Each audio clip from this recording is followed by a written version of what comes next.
This is one of the best handheld gaming PCs on the market right now, and it's seriously underrated in my opinion.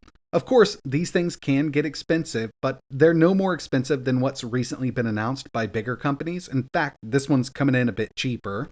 It's been about 4 months since we've taken a look at this handheld, and what I've got here is the AOK Zoey A1X. Of course, the most popular x86 handheld on the market is the Steam Deck, or the Steam Deck OLED. But the APU here is getting a bit dated. If you've tried to run newer games, you know how hard it can be on the Steam Deck. ASUS has the ROG Ally X with the Z1 Extreme and an 80 watt-hour battery. This thing is a really great carry-around device. Lenovo put out the Legion Go S with the Z1 Extreme. It's got a smaller battery than the Ally X, but more RAM, and a bigger display. Not OLED, but it is a bit bigger, coming in at 8 inches. And we're starting to see a lot of Ryzen Z2 powered devices hit the market, like the MSI Claw A8 here. This has been my go-to for the past 2 months. I really do like this device. But when it comes to the A1X, I know a lot of people have kind of overlooked this because of the pricing, and it's by AOK Zoey, which is a sub-brand of 1X player. But it's hard to overlook the fact that this thing is an amazing performer, and we've got a pretty large battery. We also have a few things that I love to see in a handheld device. Like up top here, we've actually got a full-size USB port. And I know it might sound odd to some people, but if you're going to be using this as a PC and a handheld, having that full-size USB port does come in really handy. I've used it countless times. We've also got 2 USB 4 ports on this unit. And again, around back, we've got that built-in kickstand, which is great for just setting it up on the table. It's also got an 8-inch display. It's actually the same display that we see in the Legion Go S and the MSI Claw A8 or the MSI Claw AAI. It's an 8-inch IPS 120Hz with VRR. It's far from an OLED like the upcoming Legion Go 2, but as we've seen with the price of that Legion Go 2 with the Z2 Extreme, I mean, it is on up there. And the A1X actually has a more powerful CPU than the Z2 Extreme. This has the AMD Ryzen AI 9 HX370. We've got more cores there, it's got a higher clock, and it's got that same iGPU, the Radeon 890M with 16 compute units. I'm going to tell you right now that the HX370 is going to beat out that Z2 Extreme. I've been doing a lot of testing, and we can come really close to battery life and lower TDPs with this chip, even though we've got more cores here. We've also got 32 gigs of RAM running at 7,500 megatransfers per second. We've got that 8-inch 120Hz display and a 72.7 watt-hour battery, so almost 73 watt-hours here. Not quite an 80 watt-hour battery like some of the other brands, but we're still seeing some great battery life out of this, and we'll take a look by the end of the video.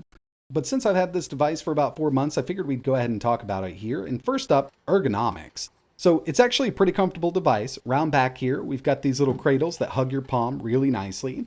It's not the most comfortable handheld on the market, but it comes close. In my opinion, that crown goes to the Legion Go S. Whatever Lenovo did over there with their ergonomics team, they absolutely nailed it. You can reach all of the buttons on this really easily. It's got Hall-based analog sticks, linear triggers with 10 millimeters of throw round back, and they're a little bit of an angle. I kind of like the way they've got it set up. But if I had to change one thing about, the built-in controls here, it would definitely be the D-pad. It's not the best D-pad. It will get you by, but I've been saying this for a while with this company. I just wish they'd go with the separated design. But overall, ergonomics are great here, and you can hang on to this thing for long periods of time. One thing I think gets overlooked quite a bit with these AOK Zoey devices and 1X devices is the user interface. It's very simple to use. We've got 2 buttons here. You can bring up the keyboard at any given time. And we've got the 1X console. I'm not exactly sure if that's what they call it with the AOK Zoey version, but it's the same exact thing. With the push of a button, we've got access to TDP control, even on top of a game. You can change the fan curve from here, vibration intensity, adjust the RGB, resolution, turn CPU boost on or off. It's even got an on-screen performance overlay, which is really easy for anybody to use. 1X console also has a game launcher built in, and we can fully customize every button on this device from within 1X console. So if you hold the button for a little while, it'll bring us right in here. We can go over to our controller settings, and there's also an update section. But the quick menu is usually what I use. When I'm playing a game, if I want to adjust that TDP, it's just really easy to tap that button once and just kind of go over from there. But there is one thing missing from this device that we see on a lot of other handhelds hitting the market, and that's some extra macro keys that we can program. So there's nothing around back, no extras up top. Basically, we've got an Xbox controller with 3 extra buttons. So we've got that keyboard button, 1X button, and there's also a home button. Checking out some gaming performance here. First up, I wanted to go with Red Dead Redemption 2. I'm just using the built-in benchmark. We're at 1600p by 1000 because we've got a 16 by 10 aspect ratio display. We can take it down a bit. Still looks great. Low medium mix, 25 watt TDP. At the end of the benchmark, we had a minimum of 62, maximum of 108, and a minimum of 13 FPS. Call of Duty Modern Warfare 3 using the built-in benchmark, 1280 by 800, balanced preset, 25 watt TDP. This did really good, but we are at that lower resolution. We had an average of 97. And I'll tell you, at 1600 by 1000, we can still get an average of 72 with this game.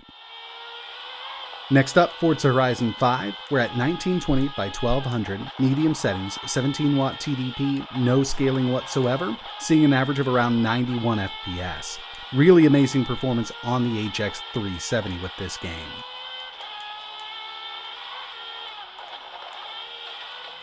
Checking out Cyberpunk 2077. If you take a look up in the top left-hand corner, I've got MSI Afterburner running, and we're over at 80 FPS on average, and that's because I'm using FrameGen. I do think that FrameGen is a great tool that we can use, because right now we're only at an 18 watt TDP, medium settings, 1600 by 1000. Instead of trying to take this up to 25 watts with this game, we can just use FrameGen and keep it right there at 18 and still get great battery life. Now I wanted to check out some low TDP gaming, and we can even get lower than this by playing, an easier to run game. We've got Silk Song, 1600 by 1000, 8 watt TDP, and I've got Afterburner up and running with hardware info. We're pulling under 9 watts in total from this system. That's with the RGB, Wi-Fi, Bluetooth, everything's on. But I did set the refresh rate of the screen to 60. That's kind of a must when you're doing battery testing. So at an 8 watt TDP for low-end 2D gaming and indie gaming, pulling 9 watts from the battery, that's over 7 hours of runtime. Taking it up to 15 watts for AAA gaming, pulls around 23 watts in total from the battery, so around 3 hours of runtime. And at a 25 watt TDP, the total draw does jump up to 35 watts, and we'll see around 2 hours of runtime out of the AOK Zoey A1X, which, isn't bad at all. That's really all we can ask for. That's what most handhelds are doing, even with those bigger 80 watt hour batteries right now.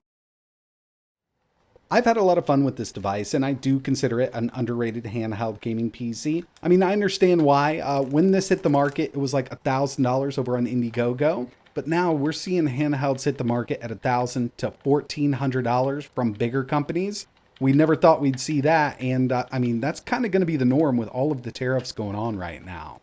But in the end, when it comes down to it, let's say you've already got a Z1 Extreme powered device. Going up to the HX 370 isn't a huge upgrade. 15 to 20%, it's not a massive jump. And going from, let's say, the Z1 Extreme to the Z2 Extreme is going to be even less of a jump. That's kind of the unfortunate truth that we're working with right now with these Ryzen-based handheld gaming PCs. So if you've got a Z1 Extreme device, I would use it as much as I can and really try to wait for the next generation if you can hold out that long. But that's going to wrap it up for this one. I just kind of wanted to take another look at this. And yeah, it's actually a really awesome device. If you're interested in checking out SteamOS running on this, I did a video. I'll leave a link for that in the description. And if there's anything else you want to see running on the A1X, just let me know in the comments below. But that's going to wrap it up for this one. Like always, thanks for watching.